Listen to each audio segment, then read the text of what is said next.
Dito tayo ngayon, padaan tayo ngayon kung saan yung lupa na gumuho or na landslide. Ito sa kahabaan ng Mabini Road, Batangas City. Makikita nyo to, dito yung Komatsu na backhoe na siya ngayon ang gumagawa ng paraan para malinis yung mga debris na galing sa bundok na lupa na lumaglag sa kalsada. At ito naman yung ginawa ng ating lokal na government na detour para pansamantala o pansamatagal na pwedeng daanan ng ating mga sasakyan.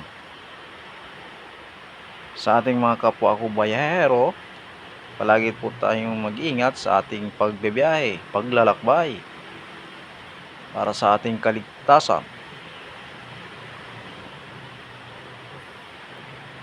Ito yung mga hindi nadaanan ng mga nakaraang araw, nakaraang linggo.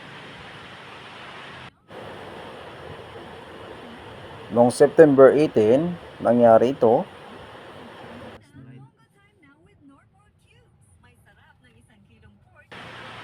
Ito, nakalagpas na tayo doon kung saan yung pinangyarihan ng landslide. Pababa na ito ng Mabini Road papuntang proper ng Anilao Port.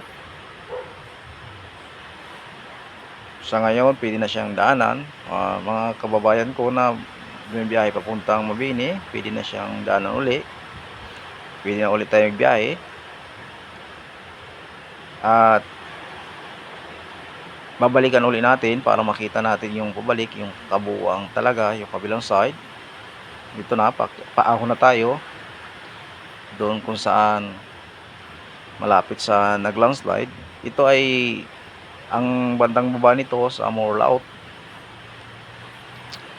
Pag ahon natin dyan, makikita natin yung landslide na lupa. Kaya ibaback preview natin siya para makita nyo ng mabuti. Ayan, ito yung detour. Tingnan nyo naman, oh. Ang laki ng halos isang kalsada ang natabunan ng landslide. Pero dito sa ginawa na lang dito, isang sasakyan lang talaga ang pwedeng naman. Kahit pa paano, ang laking tulong pa rin sa mga kapwa ko biyahero. Yan, makikita nyo naman. Nakalusot na kayo pabalik. Yan. Sa mga kapwa ko biyahero, maraming salamat. Sana nakatulong ang aking video.